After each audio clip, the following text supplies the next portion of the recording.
Assalamualaikum warahmatullahi wabarakatuh. Kaifa halukum? Alhamdulillah bi khair. Apa kabar semua anak soleh dan soleha? Semoga semua selalu dalam keadaan sehat walafiat ya. Pada kesempatan kali ini kita akan belajar materi kelas 4, tema 1 tentang indahnya kebersamaan, subtema 1 keberagaman budaya bangsaku, pembelajaran pertama. Masih semangat kan anak soleh dan soleha semuanya? Alhamdulillah. Nah, sebelum kita belajar, mari sama-sama kita membaca doa terlebih dahulu. Berdoa dimulai. Bismillahirrahmanirrahim. Rabbi zidni ilma warzuqani fahma waj'alni minas solihin. Amin. Adapun tujuan yang kita pelajari hari ini adalah 1. Siswa mampu mengidentifikasi gagasan pokok dan gagasan pendukung di setiap paragraf dari teks bacaan dengan mandiri. 2. Siswa mampu menyajikan gagasan pokok dan gagasan pendukung di setiap paragraf dari teks bacaan. Baiklah anak soleh dan soleha semuanya, di sini ibu akan mengajarkan tematik tentang muatan bahasa Indonesia. Nah, yang kita pelajari hari ini yaitu tentang keberagaman budaya bangsaku. Anak soleh dan soleha semuanya tahu tidak apa itu keberagaman ya? Iya, hebat sekali. Keberagaman itu artinya berbeda. Nah, contohnya berbeda warna, berbeda bentuk, agama, budaya, dan suku bangsa.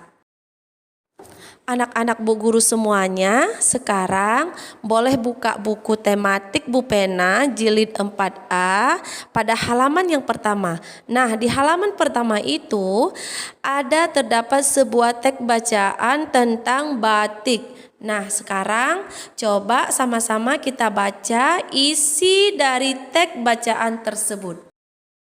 Kita baca sama-sama ya. Batik. Batik merupakan kain tradisional Indonesia. Kain batik dihasilkan dengan cara dilukis atau dicetak menggunakan malam atau lilin yang dipanaskan. Kain batik berasal dari Pulau Jawa. Seiring berkembangnya waktu, batik tidak hanya ada di Pulau Jawa. Beberapa daerah di Pulau Jawa juga menggunakan batik sebagai pakaian tradisional, misalnya batik Bali. Anak-anak semuanya, di dalam teks yang barusan kita baca itu hanya terdapat satu paragraf saja. Nah, kita harus mengetahui bahwa setiap bacaan biasanya terdiri atas beberapa paragraf. Setiap paragraf itu terdiri beberapa baris. Setiap paragraf itu pula ada yang namanya gagasan pokok. Setiap gagasan pokok ada gagasan pendukungnya. Nah, gimana anak-anak? Sudah tahu belum apa arti gagasan pokok dan apa arti gagasan pendukung? Wah, hebat sekali, pinter. Gagasan pokok adalah ide utama yang dibahas dalam suatu bacaan. Gagasan pokok terdiri dari kalimat inti maupun pokok paragraf. Gagasan pokok biasanya hanya satu gagasan pokok dalam satu paragraf.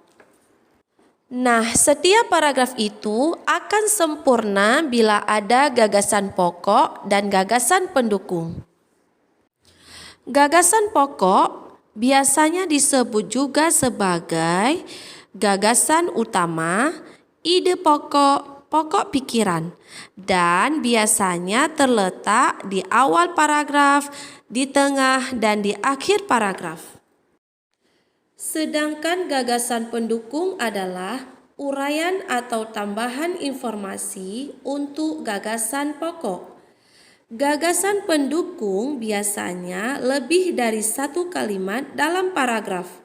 Nah, gagasan pendukung ini anak soleh dan soleha semuanya biasanya berfungsi untuk mempererat gagasan utama atau gagasan pokok. Nah, anak soleh dan soleha semuanya, sekarang mari sama-sama kita cermati setiap kalimat demi kalimat yang terdapat dalam paragraf di teks yang tadi kita baca. Nah, di sini ada 5 kalimat yang akan kita pelajari. Dari kalimat ini kita akan cari tahu mana gagasan pokok dan mana gagasan pendukung. Kita baca teks kalimat berikut ini. 1. Batik merupakan kain tradisional Indonesia.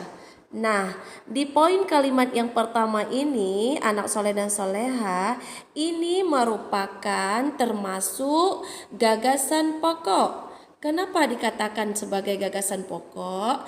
Karena di sini dibicarakan tentang hal penting, hal utama atau pokok inti yang dibicarakan dalam paragraf tersebut.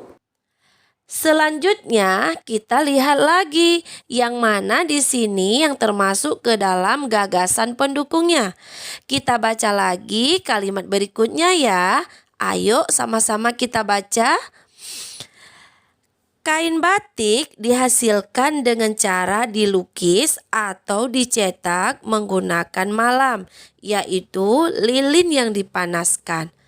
Nah, anak-anak semua, di kalimat kedua ini disebut sebagai gagasan pendukung. Kenapa disebut sebagai gagasan pendukung?